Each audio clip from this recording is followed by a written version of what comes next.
오늘 함께 보실 하나님의 말씀 디모데후서 4장 5절의 말씀입니다.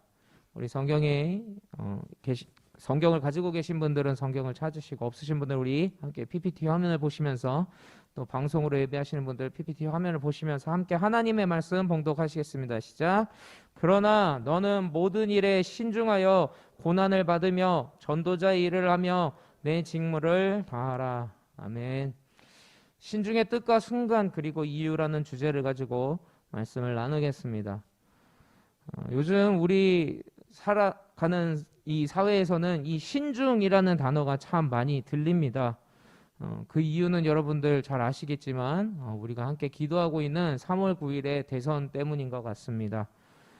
정말 이 대선에 정말 하나님을 두려워하고 하나님께서 원하시는 그런 후보가 뽑힐 수 있게 우리가 기도해야 되며, 또 신중한 한 표를 우리가 던져야 되기 때문에 요즘 이 신중이란 단어가 참 우리들 가운데 종종 들리는 것 같습니다. 우리 신중함으로써 좋은 후보, 또 하나님 원하시는 그런 후보를 뽑는 저와 여러분 되기를 주님의 이름으로 축원드립니다.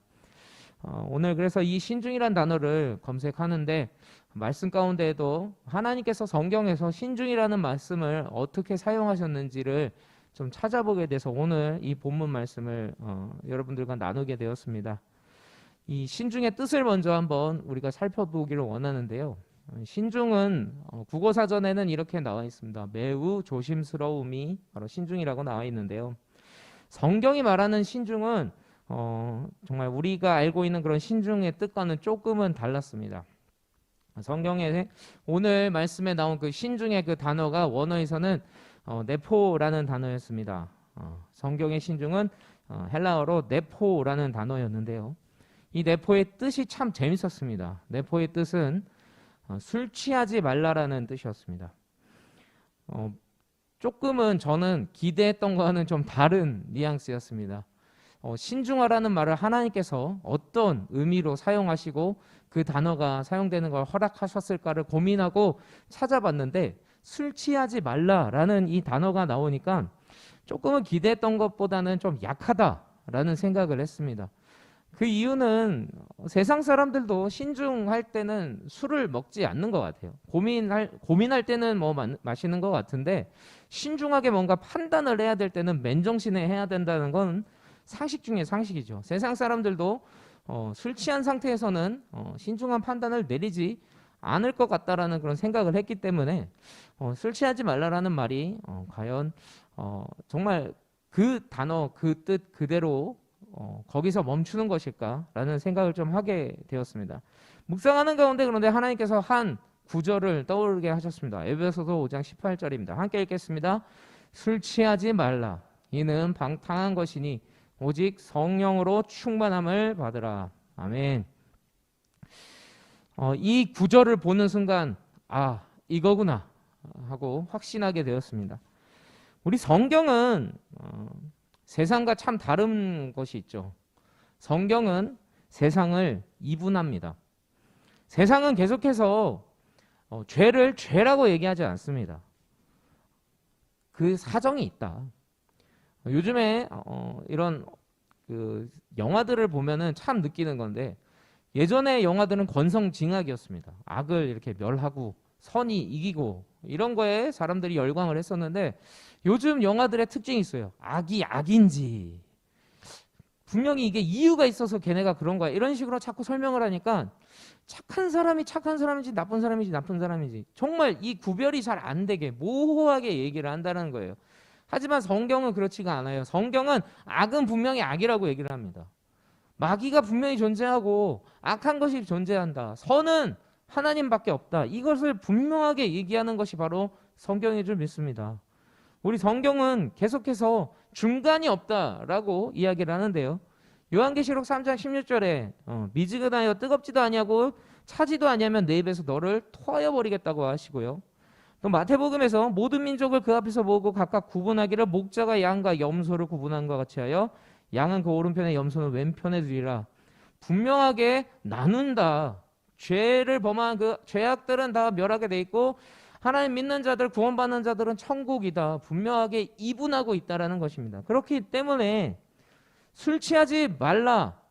성령에 취하라 라는 얘기는 성령도 취하지 않고 술도 취하지 않은 그런 상태가 없다라는 걸 이야기하는 겁니다. 성령에 취하든가 술에 취하든가 둘 중 하나라는 겁니다. 그렇기 때문에 오늘 우리가 읽은 그 신중의 단어는 단순히 술 취하지 않는 것이 아닌 바로 성령 충만한 상태가 바로 신중인 줄 믿습니다. 우리가 신중하게 투표해야 된다는 게 열심히 고민하고 찍어야 된다는 말과는 좀 다르다고 생각해요. 우리 믿는 사람들이 성령 충만한 상태에서 찍으시길 바랍니다. 하나님이 정말 원하시는 게 뭔지 확신을 가지고 그리고 찍으셔야 된다고 저는 생각합니다. 좀 모르겠다 하시는 분은 기도하세요. 그렇기 때문에 오늘부터 내일부터 딱 이제 한 3시간 후부터 시작되죠. 릴레이 기도와 금식 기도와 릴레이 기도가 시작되는데 자신 있게 여러분 선고하시려면 기도가 밑받침돼야 됩니다. 내가 기도해봤더니 하나님 이 사람 찍으래더라. 이 정도 확신이 있어야 찍을 수 있는 거 아니겠습니까? 성령 충만하면 분별될 거라고 저는 믿습니다. 성령 충만함으로 항상 사시는 저와 여러분 되기를 신중하게 사시는 저와 여러분 되기를 주님의 이름으로 축원드립니다. 이 신중의 뜻을 우리가 성령 충만함이라는 것을 알았습니다. 그렇다면 우리 믿는 성도들은 언제 신중해야 하나? 언제 신중해야 하는지 오늘 본문 말씀에 정확하게 나와 있습니다. 너는 모든 일에 신중하여 라고 나옵니다. 아까도 말씀드렸듯이 우리 성령 충만하든가 아니면 술 취하든가 둘 중 하나밖에 없습니다. 이 세상은 하나님께 붙어있던가 세상에 붙어있던가 둘 중 하나입니다. 어느 걸 선택하시겠습니까? 항상 하나님과 동행하시기를 축원드립니다. 그런데 세상은 이렇게 얘기하죠. 중요한 순간에만 신중하면 돼. 신중하는 거는 그냥 중요한 순간에만 신중하다가 그냥 평소에는 그냥 대충 살아도 돼 이렇게 얘기를 해요. 그러나 그렇지 않죠. 성경은 모든 일에 신중하라고 이야기하고 있습니다. 우리가 무슨 일을 하든지 신중해야 된다는 거예요. 무슨 일을 하든지 성령 충만함으로 해야 된다는 겁니다. 이 말이 되는지는 모르겠는데 게임을 할 때도 우리는 성령 충만해야 됩니다. 성령 충만하다면 할 수 있는 게임이 구별될 겁니다. 성령 충만하면 사람 죽이는 게임 할 수 있을까요? 없을 겁니다. 우리가 정말 가족끼리 모여서 명절이면 뭐 고스톱도 치고 뭐 그러잖아요. 성령 충만한 상태라면은 속일 수 없을 겁니다. 그 하는 목적도 분명할 겁니다. 내가 이렇게 먹고 놀고 즐기는 게 아니라 우리 가족들 구원하기 위해서 함께 즐거워하기 위해서 하는 거야. 항상 이런 것들이 우리 삶 가운데 스며들어야 된다는 겁니다. 모든 일을 할 때 성령 충만함으로. 게임만이 아니겠죠. 당연히. 모든 일을 할 때 우리가 어떻게 해야 된다고 성경은 이렇게 가르칩니다. 무슨 일을 하든지 마음을 다하여 죽게 하듯 하고 사람에게 하듯 하지 말라. 아멘.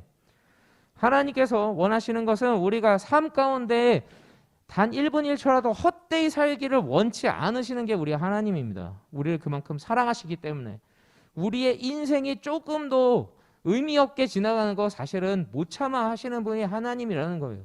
하나님은 우리가 조금 어떤 일을 하든지 즐겁기를 원하세요. 어떤 일을 하든지 죽게 하듯 해서 상급을 얻기를 원하시는 분이 우리 하나님이라는 겁니다. 그렇기 때문에 우리는 그냥 단순한 일을 한다 할지라도 그냥 가볍게 하는 게 아니라 신중하게 성령 충만함으로 이 일을 하나님이 기뻐할 것인가, 이 일을 하나님이 즐거워하실 것인가를 고민하면서 사시는 저와 여러분 되기를 주님의 이름으로 축원드립니다. 우리가 이 구절을 참 많이 알고 있고 하려고 노력합니다. 항상 기뻐하라, 쉬지 말고 기도하라, 범사에 감사하라. 이것이 예수 안에 너희를 향하신 하나님의 뜻이니라. 이 말을 우리가 참 잘 알고 많이 이야기를 합니다. 그런데 그 다음 구절까지 우리가 꼭 기억했으면 좋겠습니다. 그 다음 구절이 이거예요. 성령을 소멸하지 말며. 여러분, 성령을 소멸하는 것이 언제는 되고 언제는 안 되고 이게 아니라 우리 삶에 있어서 항상 성령 충만하려고 노력을 하는 것이 매우 중요하다는 걸 우리가 기억했으면 좋겠습니다. 우리는 신중해야 됩니다. 언제? 모든 일을 할 때 항상 신중해야 합니다. 어떤 말을 하든 어떤 행동을 하든 우리는 항상 신중하게 성령 충만함으로 하시기를 주님의 이름으로 축원드립니다. 마지막으로 신중의 이유에 대해서 좀 깊이 있게 나누기를 원합니다. 앞에 두 신중의 뜻과 신중한 순간보다도 이 신중의 이유가 사실 오늘 주제의 가장 중요한 이유예요. 우리가 어느 순간에 신중해집니까? 대통령 선거라는 그런 큰 일을 앞두니까 신중해지지 않았습니까? 우리는 중요한 일을 할 때 신중해집니다. 우리 청소년부는 그런 친구들이 아직은 없었던 것 같은데요. 수능을 만점을 받아서 가고 싶은 어느 대학이든지 다 갈 수 있을 때 골라가는 거죠. 예. 아직까지 그런 친구는 없었습니다만 예. 저를 닮아서 우리 아이들이 예. 조만간 그런 친구들이 많이 나올 줄 믿습니다. 예. 그런데 나는 어느 대학을 갈까? 할 때 우리는 참 신중해지죠. 남자친구, 여자친구를 만나게 될 때 이 남자가 나와 평생 같이 갈 수 있을까? 신중해지죠. 뭔가 중요한 일을 할 때 참 신중해진다는 걸 우리가 알 수 있습니다. 그런데 그 가장 중요한 일이 사실은 나의 정체성이라는 것을 우리가 기억을 해야 됩니다. 나에게 있어서 가장 중요한 일이 뭘까를 고민할 때 그 일이 사실은 나의 정체성이라는 겁니다. 가볍게 하는 일들은 내가 중요치 않게 생각하는 일들을 가볍게 하게 돼 있습니다. 자연스럽게. 성경에서 모든 일에 성령 충만함으로 신중하라고 하지만 사람이 악하기 때문에 자기에게 관심 없는 일은 참 대충 하게 돼 있고 잘 안 하게 돼 있는 걸 많이 느낍니다. 사실은 내가 얼마나 중요하게 생각하는지가 그 사람이 어떤 사람인지를 증명해 주는 거예요. 이 시간에 여러분들에게 한 가지 질문을 드리겠습니다. 여러분들 가장 중요하게 생각하고 신중하게 고르는 일이 뭐입니까? 그게 바로 사실 여러분들의 정체성입니다.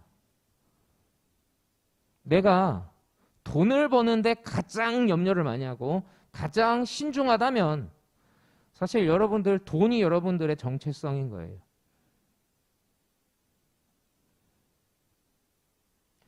여러분들이 뭘 가장 고민하고 뭘 가장 심각하게 생각하는지를 이 시간에 잘 생각하시길 바랍니다. 그러나 저는 여러분들에게 말씀드리고 싶은 게 있습니다. 그리고 오늘 본문 말씀도 여러분들에게 도전하는 말씀이 있습니다. 성도의 가장 중요한 일은 바로 하나님께 영광 돌리는 일이라는 겁니다. 우리가 가장 신중하게 생각하고 행동해야 되는 모든 일들, 사실 이게 하나님께 영광 돌리고 있나? 우리 삶의 모든 행동들, 왜 성령 충만함으로 해야 되냐면 우리의 모든 행동 하나하나가 사실은 하나님께 영광을 돌릴 수 있느냐 없느냐가 결정되기 때문에 우리는 신중하게 해야 된다는 거예요. 내 삶의 가장 중요한 일은 내 모든 행동이 과연 하나님께 영광 돌리고 있는가? 이 순간 나는 하나님 앞에 떳떳한가? 이걸 고민하며 살아야 된다는 겁니다. 그렇기 때문에 오늘 말씀은 신중하기 때문에 일을 해야 된다라고 나옵니다. 신중하여 고난을 받으며 전도자의 일을 하며 내 직무를 다하라. 이 말을 바꾸면 이겁니다. 고난받고 전도하고 사명 다하기 위해서 너는 신중하여야 된다라는 겁니다. 이 말씀이 조금 이해되지만 조금은 힘들어요. 왜냐하면 목사님 최선을 다해서 전도하라는 것 인정하겠습니다. 신중해서 사명 감당하라는 것 인정하겠습니다. 그런데 신중해서 고난을 받으라는 말에 조금 눌립니다. 당연한 일입니다. 눌려야죠. 고난받는 걸 즐거워하라는 게 결코 아닙니다. 그러나 오늘 말씀에서는 이거를 분명히 강조하고 있는 거예요. 전도와 사명을 이루는 방법이 바로 고난이라는 거예요. 여러분들에게 한 가지 질문을 드립니다. 여러분, 우리가 하나님께 받은 사명이 뭡니까? 하나님께 받은 사명. 많은 사람들이 이 얘기를 하면 생육하고 번성하라는 거 아닙니까? 이렇게 이야기를 하시는데요. 생육하고 번성은 하나님 안 믿는 사람들도 하더라고요. 하나님 믿는 사람들, 특히 하나님의 백성에게 하나님께서 콕 집어서 너희들은 이렇게 해야 된다라고 하신 명령이 있습니다. 그 명령은 레위기 11장 45절의 말씀입니다. 함께 읽겠습니다. 시작. 나는 너희의 하나님이 되려고 너희를 애굽 땅에서 인도하여 낸 여호와라. 내가 거룩하니 너희도 거룩할지어다. 아멘. 하나님이 우리에게 주신 사명 사실은 거룩이에요. 이 거룩이 뭐죠? 구별입니다. 이 구별이라는 게 어떤 거죠? 세상과는 달라야 된다는 거예요. 오늘 우리가 찬양을 할 때 나는 무익합니다. 하나님만 영광 받으세요. 아버지 사랑합니다. 이렇게 찬양하지 않습니까? 이게 세상 기준으로는 말도 안 되는 거예요. 아, 무슨 소리야? 내가 얼마나 쓸모가 있고 유용한데 내가 열심히 했으니까 내가 영광 받아야지. 세상 사람들이 나를 사랑해 주는 게 맞지. 내가 하나님을 사랑하는 게 아니라 아버지가 나를 사랑해야지. 이게 바로 세상이 가는 겁니다. 세상이 이야기하는 건 너가 중요해. 다른 사람은 안 중요해. 네가 제일 중요해. 이거예요.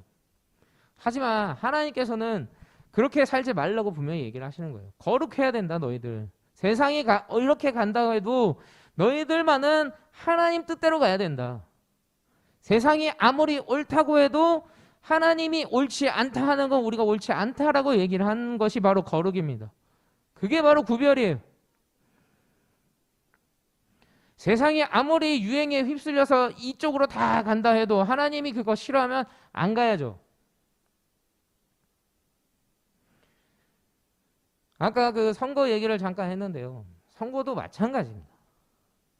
우리가 선거를 할 때 고민하는 게 내 재산을 지키기 위해서 나는 이 후보를 찍습니다. 이건 세상 사람과 똑같은 거예요. 내가 원하는 방향이 있는데 그 정책을 하는 그 후보가 있으니까 이 사람을 찍겠다. 이것도 사실은 아닌 거예요. 하나님이 하지 말라고 한 거 하지 않겠다고 하는 후보 나는 지지합니다. 이게 성경적인 거예요. 이게 사실은 구별인 겁니다. 그렇다면 이 구별이라는 건 자연스럽게 어떤 결과를 낳습니까? 세상과 싸울 수밖에 없다라는 겁니다. 세상과 싸우면 우리는 여러분 아시다시피 세상의 방법으로 싸우지 않지 않습니까? 하나님의 방법으로 싸우지 않습니까? 세상의 방법의 싸움은 정말 치고받고 싸우는 게 싸움이죠. 그러나 우리의 싸움은 혈과 육의 싸움이 아닌 영적인 싸움을 벌이는 사람들 아닙니까? 우리는 세상의 방법으로 싸우지 않고 하나님 방법대로 싸우는 게 성도입니다. 크리스찬입니다. 세상의 방법 그대로를 싸우는 거는 하나님 뜻인지 분명하게 우리가 묻고 따져봐야 합니다. 이 구별되면 그런데 정말 진짜 힘은 여기서 나오게 돼 있습니다. 구별될 때 전도가 됩니다. 여러분 생각해 보십시오. 세상 사람들이 살아가는 방법 그대로 똑같이 살아가면 전도가 될까요? 그래서 전도가 된다라는 건 정말 거짓이고 사실은 전도가 아니에요. 세상 사람들과 다른 방법으로 살아가고 세상 사람들이 돈 쫓고 명예 쫓고 쾌락을 쫓을 때 우리가 그걸 쫓지 않고 살아감으로써 세상 사람들이 우리에게 의아하죠. 너는 왜 이런 것들을 쫓지 않니? 우리가 이야기하죠. 그런 거엔 답이 없어. 사실 세상이 힘든 이유는 그런 것 때문이야. 우리가 이렇게 분명하게 이야기를 해줄 때 세상 사람들이 세상 방법으로 다 해보다가 아 진짜 안 되네. 내가 돈으로 다 할 줄 알았는데 돈으로 다 할 수 있는 게 아니네. 내가 명예로 다 할 수 있는 줄 알았는데 명예로 할 수 있는 게 아니네. 실력으로 다 할 수 있는 게 있는 줄 알았는데 실력 있으면 다 되는 줄 알았는데 아니네. 그렇다면 뭐지? 그래. 그게 아니라 그게 정답이 아니라고 말하고 살던 사람들이 있는데 크리스찬을 속된 말로 예수쟁이라고 부르는 겁니다. 그리스도인. 그래 예수님이 하라는 대로 살았던 사람들이 있는데 그 사람들은 내 방법이 아닌 방법을 하는데도 행복하네. 구별될 때 사실 전도가 되는 게 맞는 전도입니다. 여러분 세상 방법 그대로 하나님 믿으면 결혼한다. 하나님 믿으면 부자 된다. 이 방법으로 하다가 그 부자 안 되고 결혼 못하고 건강하지 않으면 그러면 하나님이 없는 거가 되잖아요. 여러분 세상 방법으로는 전도가 안 돼요. 사실 세상이 줄 수 없는 평안과 세상이 줄 수 없는 그 기쁨을 줘야 사실은 전도가 되는 겁니다. 우리가 구별됨으로 거룩으로 전도할 때 전도가 된다는 걸 우리가 명심하시길 바랍니다. 그렇기 때문에 구별은 아까도 말씀드렸듯이 세상이 하는 방법과 다른 방법으로 사는 겁니다. 세상이 원하는 방법 말고 다른 방법으로 살면 우리에게 뭐가 오죠? 사실은 고난이 올 수밖에 없다는 거예요. 세상 사람들이 다 거짓말하고 조금씩은 다 속여 먹어도 나 하나님 믿는 사람이야. 난 그렇게 살 수 없어. 그렇게 안 살고. 세상 사람들이 다 이쪽이야. 될 사람 찍어야지 하고 막 몰릴 때에도 아니야. 하나님이 원하시지 않는 후보는 난 안 찍을 거야. 이런 모습이 사실 구별이라는 거예요. 그러면은 이상한 사람 취급 받겠죠. 야, 쟤는 왜 뭐가 잘났다고 저렇게 우리 보고 죄인이래? 튈 수밖에 없겠죠. 점점 크리스찬이 진짜 예수님 믿잖아요. 볼록 튀어나오는 세상을 살고 있는 것 같아요. 동성애가 죄라고 그러죠. 사회주의로 가면 안 된다 그러죠. 오히려 뭐가 나게 돼 있는 세상으로 점점 더 갑니다. 주님 오시는 날이 가까우면 가까이 올수록 예수님 믿는 거 어렵겠죠. 쉽지 않을 겁니다. 그러나 그러면 그럴수록 더 진하게 구별되고 있다는 걸 우리가 기억했으면 좋겠습니다. 더욱더 거룩한 거예요. 그만큼. 고난을 받을 수밖에 없습니다. 그러나 그 고난은 구별의 증거입니다. 우리가 치열하게 싸우고 있다는 그 증거가 사실은 고난입니다. 죄 짓는 사람들이 죄 안 짓는 사람을 보면 싫어해요. 야, 같이 죄 지어야지. 같이 죄 지으면 죄책감이 덜해진다고 하더라고요. 다 나쁜 사람들이고 다 시꺼매면 하얀 사람한테 수술 묻히고 싶은 게 사람의 심정입니다. 그러나 끝까지 깨끗하려고 거룩하려고 힘들어도 손해봐도 나는 말씀대로 살 거다. 나는 하나님이 원하는 대로 살 거다. 이렇게 살면 고난을 받겠지만 그 고난은 사실 거룩함의 증거로 남을 것입니다. 오늘 말씀을 정리하겠습니다. 고난을 감당하기 위해서 우리는 신중해야 됩니다. 세상 사람들이 신중할 때는 자신의 유익을 위해서 신중하려고 합니다. 어떻게 하면 돈 잘 벌까? 막 그때 너무 고민하죠. 그러나 그게 아니에요. 우리 믿는 자들은 어떻게 하면 내가 거룩할까를 고민해야 되는 거예요. 진짜 신중해야 되는 순간은 무슨 일을 하든지 내가 세상 사람들과는 다르게 성경대로 하나님 말씀대로 살까를 고민하고 그걸 감당할 수 있을까를 신중하게 성령 충만함으로 감당하는 것이 바로 고난입니다. 이 팀 켈러 목사님께서 미국 기독교 잡지 월드와 인터뷰에서 이렇게 이야기를 하셨어요. 세속 문화에 대처하는 5가지 이 방패를 이야기하셨습니다. 첫째는 그리스도인의 일관성이 없는 삶. 우리가 믿는 것과 우리의 행동이 일치하지 않았음을 회개하는 삶이다. 둘째는 이웃을 내 몸처럼 사랑하는 행동이다. 셋째는 내가 그리스도인이란 것을 당당하게 밝히는 것이다. 넷째는 우리 말이 좀 서툴거나 거칠지 않았는지 살펴보는 것이다. 마지막이 제일 중요합니다. 박해를 두려워하지 말아라.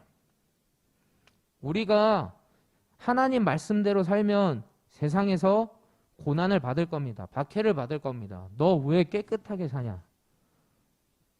너 왜 사람들 우리처럼 거짓말하지 않느냐? 너 좀 고리타분하다. 진화를 믿어야지 아직도 창조를 믿냐? 이런 이야기 분명히 들 거라는 거예요. 그러나 당연한 겁니다. 자연스러운 겁니다. 하나님을 믿는 데 있어서 고난은 따라올 수밖에 없는 거예요. 이거를 무서워하지 않았으면 좋겠습니다. 오히려 어떻게 하면 내가 감당할 수 있을까? 어떻게 하면 내가 더 구별될까를 고민하시는 저와 여러분 되기를 주님의 이름으로 축원드립니다.